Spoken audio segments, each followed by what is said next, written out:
I would like to begin by introducing this morning's keynote speaker. David Barak was diagnosed with Asperger's syndrome in 2001 at the age of 34. David talks passionately about his personal struggles growing up in a neurotypical world where he always felt different. He's a friendly, affable man whose commitment to helping and supporting others is evident. David was actually scheduled to be out of state this weekend, but changed his flight arrangements just to be here with us this morning. Please join me in welcoming David.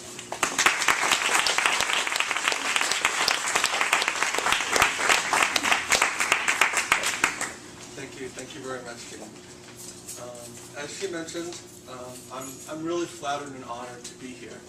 A little nervous, little different. I've done public speaking before. This is a little different animal, but I am flattered and honest. I did have to change my flight, but this is really important. I feel like I've really been able to succeed in spite of my Asperger's diagnosis, and I really think it's important to educate and inspire. I mean, I actually have a part-time job. I have a regular job with the Massachusetts Rehabilitation Commission, which helps people. I'm from Boston. I don't know if you could guess that. But we help people get jobs and live fuller, more productive lives. I'm actually a client too. When I was interviewing for the job, I've been there about 5.5 years. When I was interviewing for the job, they asked me one of those typical questions. Well, why do you want to work here? And I just thought of, I don't know if you'll all remember this, but there used to be a Remington razor commercial with Victor Kiam, who used to own the New England Patriots about 20 years ago. And he would say, I tried it, I liked it so much, I bought the company. And I just thought, and that was what I said pretty much. I said, well, I liked being a client so much, I decided I wanted to join the team. And it was really good, because first interviews are really tense, and it just kind of really helped to break the ice.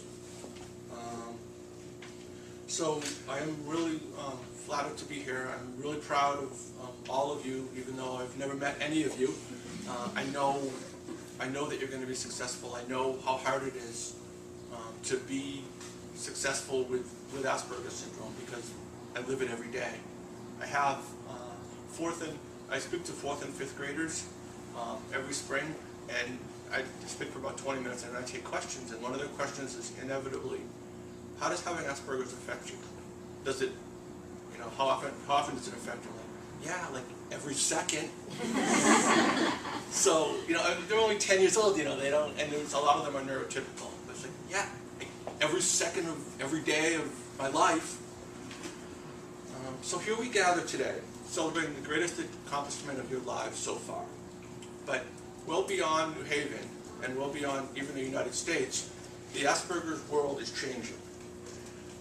Many of you were probably born right around the time that Asperger's got its own section in the DSM, Volume 4, the Diagnostic and Statistical Manual of Mental Disorders.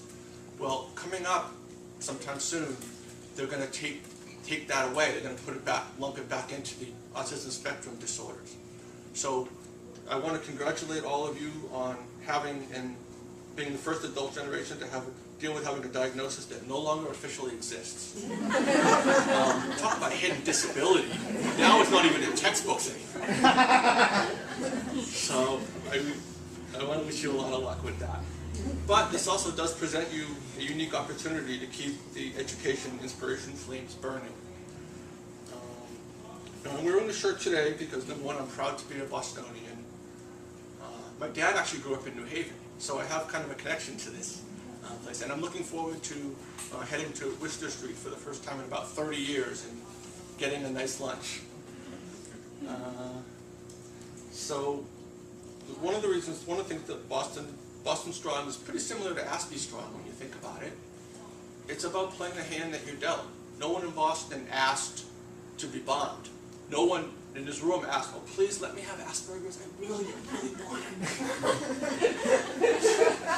No, please, I'll do anything. So you play the hand you're dealt, and you play the cards, and you do the best you can with what you got. And the 7 of you are testimony to that ideal. Resiliency. Everybody has to be resilient. Everybody has ups and downs. There's going to be times when things are going really well. There's going to be times when you feel like you're, and the thing I say is sometimes you feel like you're the pigeon, sometimes you feel like you're the statue. You know, it happens. It's not specific to somebody with Asperger's. It's people with NT neurotypicals are that way too. The key is how you handle those situations, how you respond. So I want to talk today about some of the things that have worked for me, some of the general principles, and also some of the things specifically that have worked for me that I hope I can pass on, that hopefully will be helpful for you as well. The first thing, where it all begins for me, is know thyself. Know your strengths and weaknesses, and try to put yourself in situations to play to your strengths and minimize your weaknesses. I should add, this also applies to social lives and relationships. I'm amazed at how the same types of things that help you to get a job will help you to get and keep a girlfriend or boyfriend.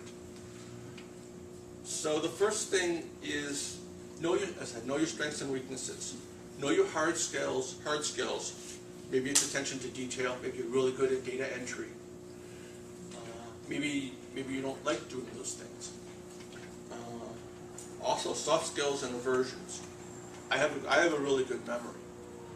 A lot of people with Asperger's have sensory issues, so be aware of those when you're when you're plotting your course in the next few years, and actually the rest of your life. Just know what you're good at and what you're not good at, because you're going to be in situations where you're just going to have to sell people on your abilities, and I think it's better to be honest about who you are and what you bring, because you bring a lot of really positive things. I mean, a lot of people will say, "Oh, he has Asperger's. Oh my God, what's that? You know, oh my God, it's that guy on Big Bang Theory." and in some ways it is. But there's a real famous, pretty famous person named Dr. Stephen Shore, and one of his big things is, his big quote is, when you know one person with Asperger's, guess what? You know one person with Asperger's. And that's really, really true. That really rings true.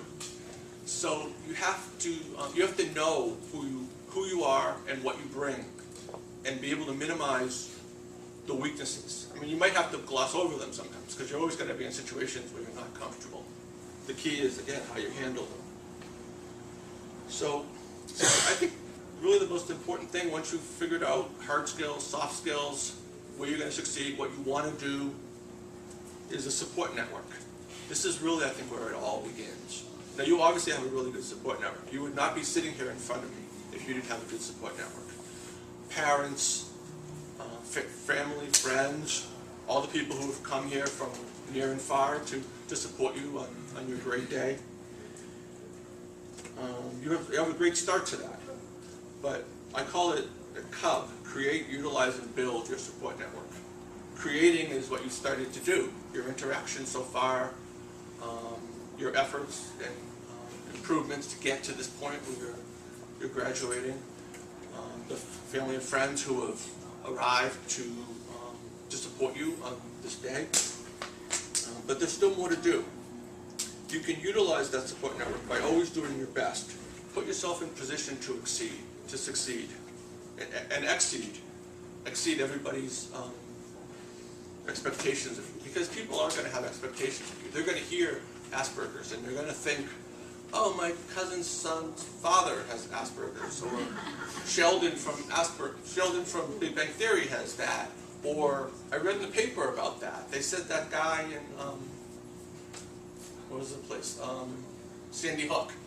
They were irresponsibly spreading rumors that he might be on the spectrum somewhere. No proof, just, oh, well, he didn't have very good social skills. So he had a rifle and he killed 26 people, including 20 children. And gee, maybe he's on the spectrum.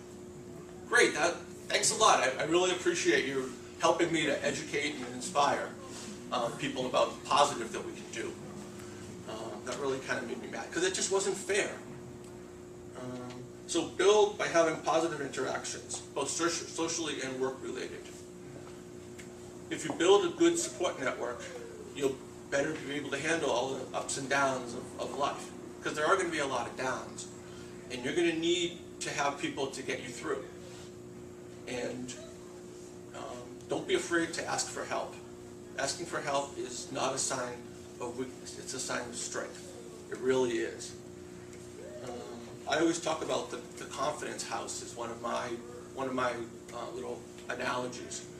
And the way it goes is, when you're building a house, you have all the materials, and you start building, and you go to class, and you do really well, and then you go, and your friend, the girl that you like, or the boy that you like, asks you out. Yes, it's good, You're building blocks, you're building the foundation of the house, Ginny says, oh, you're doing great. Oh my God, I'm so proud of you. You've come so far.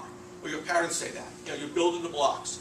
And then one time, you're building it meticulously, and carefully and cautiously. And then one time, somebody says, David, what were you thinking? Why'd you say that? What's wrong with you? Gone. Like those implosions you see on TV, like they're not on those big buildings, gone, just like that. You build it meticulously, days, months, years, gone like that. But it's not the end of the world, and that's when your support network can really pitch in and really help you and say, you have a lot. This was one setback, but look at these 30 positive things that allowed the house to get built. So your support network can really help you put things in perspective, which is really important. Advocacy. Know what you need and how much you need it. And don't ask for it if you don't really need it. It's kind of like the Rolling Stones were in town, in Boston. Town for me is Boston, sorry. Wednesday and Friday, and they have the song called You Can't Always Get What You Want. It says you can't always get what you want, but if you try sometimes, you get what you need.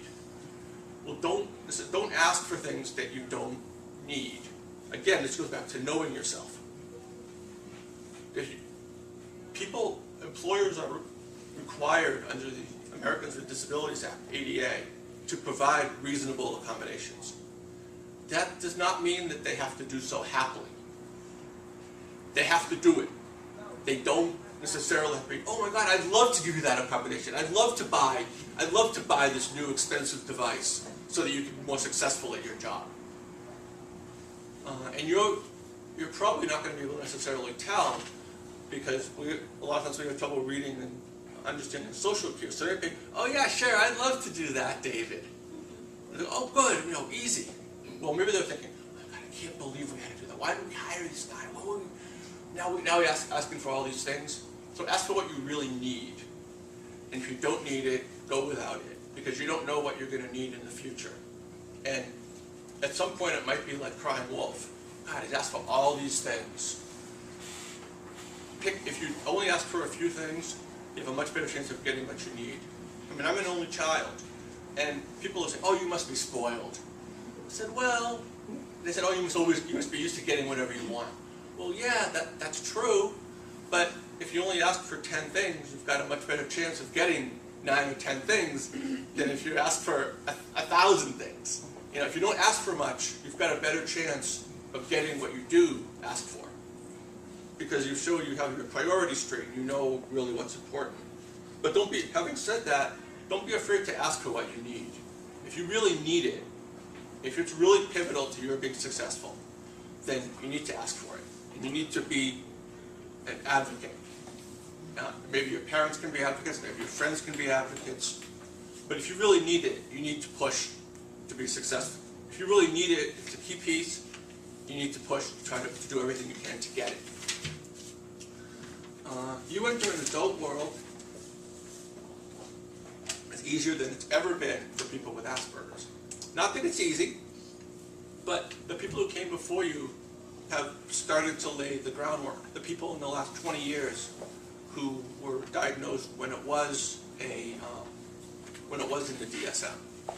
There's a lot of stuff on TV now. There's characters in Bones, Parenthood, Big Bang Theory. A lot of different characters who have implied Asperger's.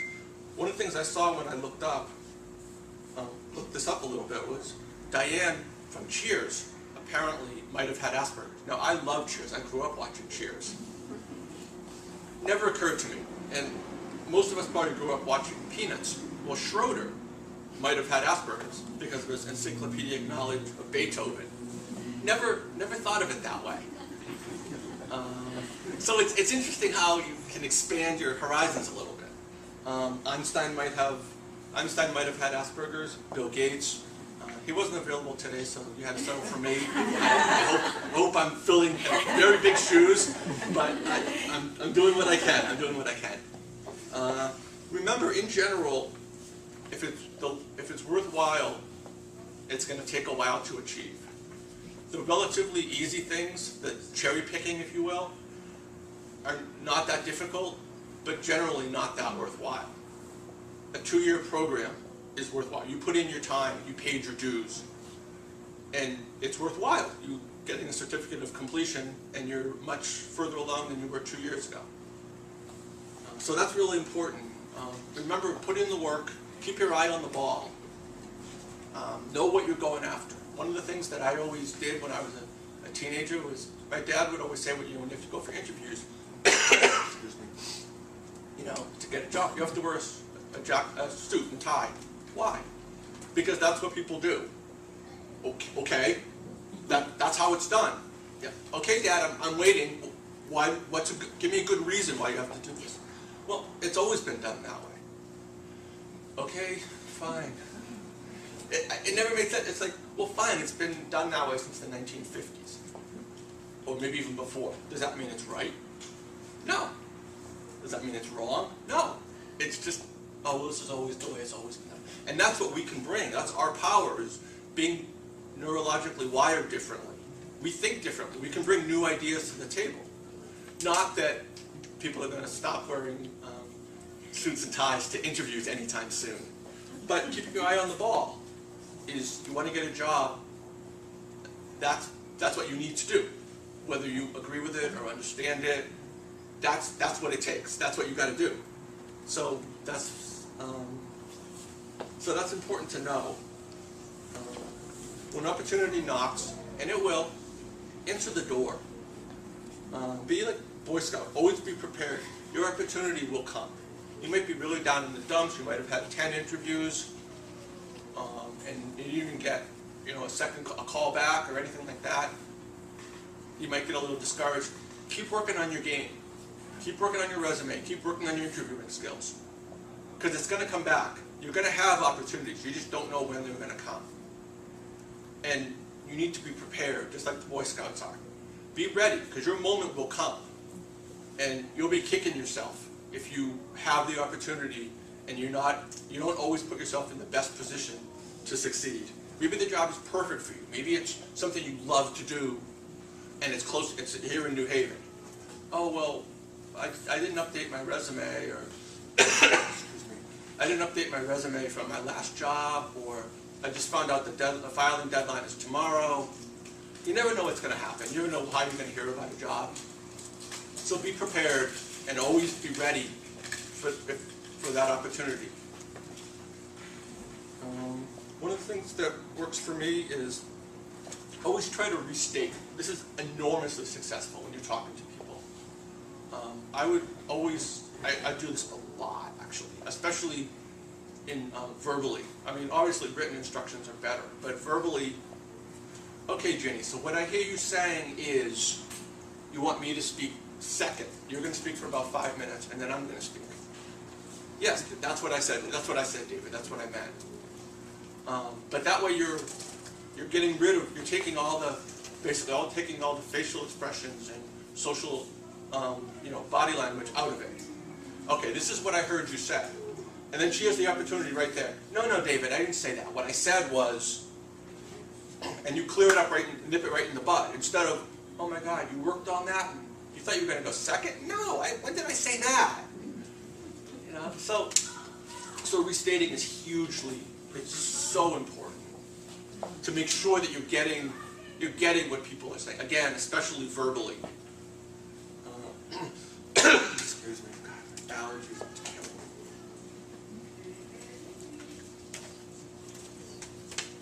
me. Be aware of what others are probably thinking about you, but try not to obsess about it. Again, Sheldon from Big Bang Theory. That, for a lot of people, that's people's gateway to Asperger's syndrome. Oh, everybody's like Sheldon. Oh, okay, you have Asperger's syndrome? Oh, you're like Sheldon. Maybe you are, maybe you're not. try to be aware of theory of mind as much as possible. Theory of mind, I think, is really, really important. Theory of mind is putting yourself in somebody else's shoes. Well, how would you feel if somebody said that to you? Really, really hard for people on the spectrum to do. Really, really important to try to train yourself to think, well, how would I feel? What if I was this person? Be patient with yourself. You're going to make mistakes. You're going to be overly sensitive. Things are going to happen. But if you're not patient with yourself, then other people definitely won't be patient with you. You need to set the tone of how you can be treated, how you expect to be treated. Also, remember, the more obsessed you are with a particular thing, the less likely anybody else, especially the person you're talking to, is that obsessed. So if you're kind of ambivalent about it, there's a pretty good chance the person you're talking to is somewhere around your level. If you're completely obsessed, if you talk for an hour straight about something, odds are the person that you're talking to probably isn't that interested. So it's kind of an inverse scale. It's not a zero sum, but the more you're interested, the less likely. It's like going up in an elevator. It's like if you're going to the 30th floor, what are the odds that the person who gets on the first floor with you is going to the 30th floor? Not that great. There's 29 other floors where people could be getting off. So try to keep that in mind. Okay, job stuff. Interviewing and disclosure. I'm not a huge fan of disclosing, at least not saying Asperger's. I call it the A-bomb. Because people don't really know what it means. Again, everybody has their own perception of what it means. So I don't really think you should, hi, I'm David and I have Asperger's. I don't think that's going to get you a lot of jobs. But I do think you should disclose kind of on your terms, in your way. You're going to get asked a lot of questions. A lot of interviews are very similar. The questions are very similar. One other is, what kind of work environment do you thrive in? Okay, well, I'm really good with environments where it's busy, where I can stay busy, but not be totally overwhelmed. I'm really good in situations where I have my own space, but I'm not, or I have a supervisor who's really, who's supportive, has an open door policy, but also lets me be on my own, but is available when I need them. Or maybe that's not you. That kind of describes me. That's kind of what works for me. But again, it's all about knowing yourself. Do you have light, sensory deprivation stuff? I mean, one of the things that I would say is, I'm not really sensitive to fluorescent lights, but I'm really sensitive. I can be really sensitive to noise in my job. Sometimes noise really bothers me, and sometimes I need noise. Like if I'm just filing stuff, just putting stuff in alphabetical order, I need noise. I need my music to kind of pass the time. But if I'm really focused and trying to figure out something out, then noise is bad. Speaking of accommodations, one of the accommodations that I have, God, I feel like Marco Rubio, right up on stage taking his water. Hi, Mom, it's Nestle. One of the things that I have, one of the accommodations that I have, just kind of got it by being able to be good at my job, is most of the time I don't answer my phone at work. Very rarely. Only when it's someone internally. Now again, you have to know your limits. If your boss calls and you're there, you're picking it up. But generally, I'm focused on something. And I don't want to pick up the phone because I'm a kind of a jack of all trades in my job. So I'm going to get asked a lot of questions that I might not be responsible for, that I might not really know the answer to. And then I'm going to have to think on my feet. Oh, well, who can help you with this, or how can I help you with this? And that's not really one of my strong points necessarily. Again, steer towards your strengths. But if someone leaves a message, it can be, okay, fine, I know what they want, I have their number, I can think about it, I can ask my boss, okay, this person called and this is what they want. Who can help? Can you help them? Can Kathy help them? Can Roberta help them? Can Tom help them? And you can return their call in your time, within sometime later that day, maybe when you get back from lunch and you haven't started anything yet. Once you have the job, focus on the little things, the things that you might not care about, but the things that are really important. Good night, good morning, and good night to your coworkers. I don't care. I don't think, oh my God, they didn't say good morning to me. They're pissed at me. Oh my God, what did I do? I don't care. I'm kind of useless in the morning. I come in, I kind of mumble, hey, how you doing? You know, and then it kind of comes together. But a lot of people put a lot of stock in that. And a lot of people will judge you. He doesn't say good morning. He must be snob. Well, maybe you are, but that's not going to be the guide. He doesn't say good morning.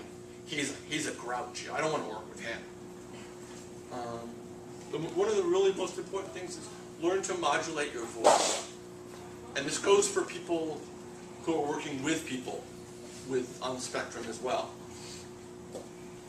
Know how to say things so that you're not being confrontational. Like if you're really busy and you're working on a project, David, do you want to go to lunch? No, I can't go. I'm too busy. Oh, why you? Don't even ask me. Like, oh my God, I'm so busy. I'm never going to finish this project. Versus, no, thanks. You know, I'm working on this project, and I really don't have time. But thanks. Huge difference. You know, roughly the same words. Huge difference in perception. Well, okay, maybe next time. One of the things also that I'm going to say is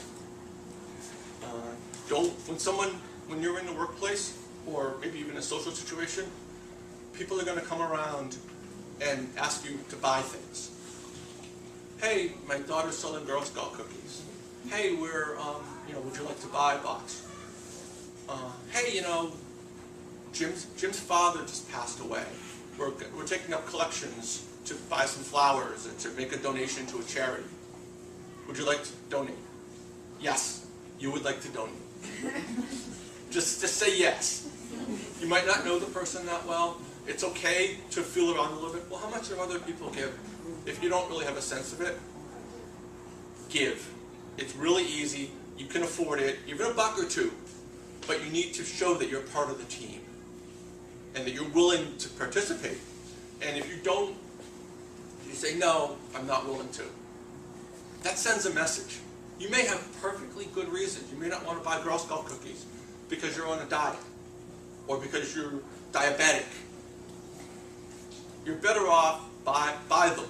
Give them to somebody. Give them to your parents. Give them to your friend. It's really, really important to build goodwill in the workplace. And that's a really easy, cheap way to buy in and be part of the gang, part of the group. Try to observe others to note appropriate behavior. I got in a lot of trouble with one of my previous jobs. I was streaming music off the internet, and I had my door closed because it was too noisy. And one of the things they said to me was, you were streaming music off the internet. You weren't supposed to do that. Yeah, well, you could have told me. You could have warned me. And your door was closed. Couldn't you see that nobody else's door was closed? No, I closed it because of a noise, because I was right down the main hallway from the main reception area.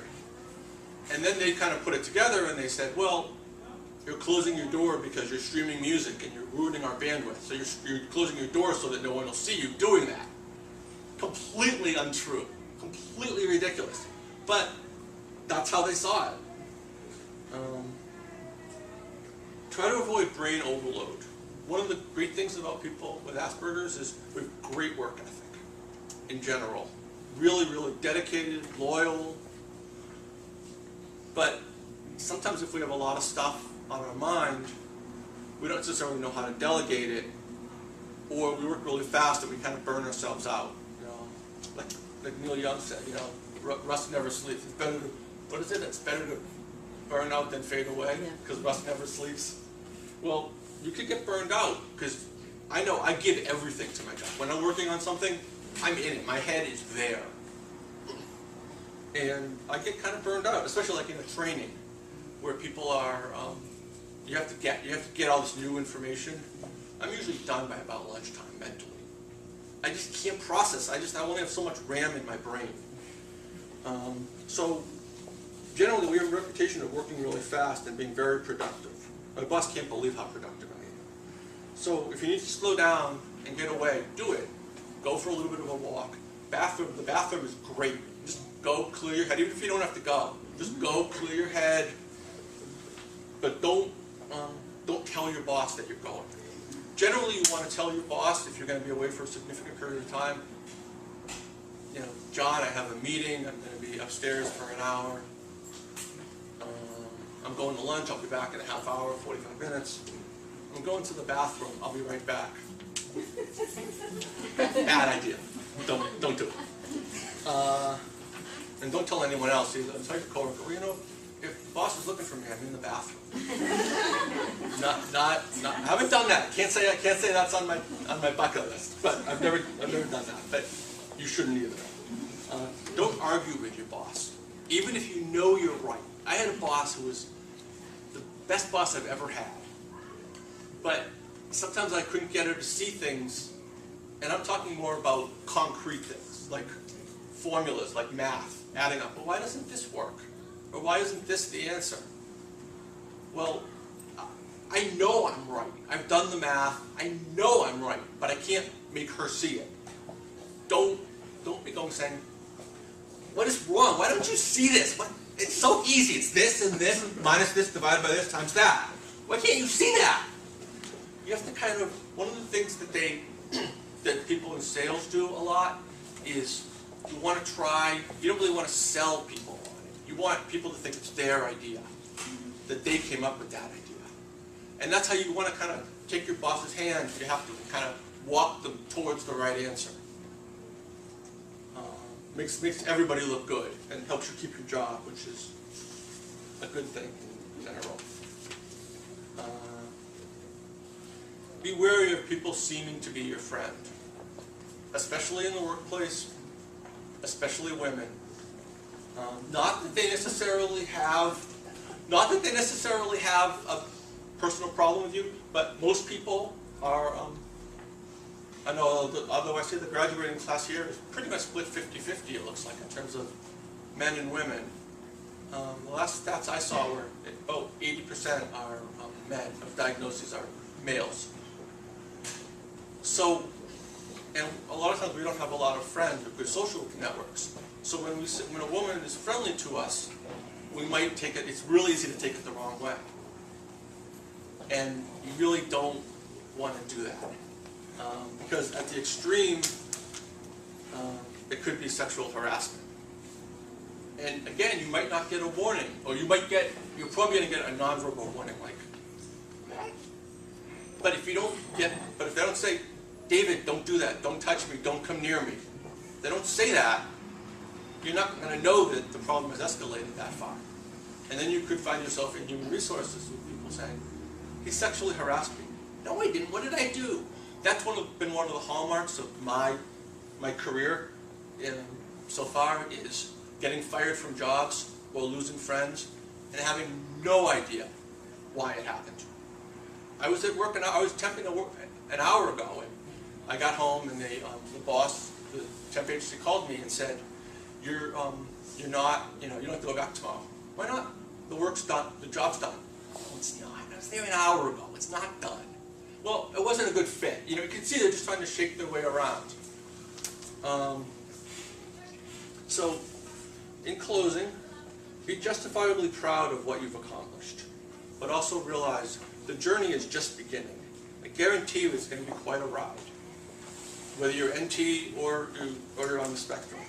So strap yourselves in and try to enjoy it as much as you can.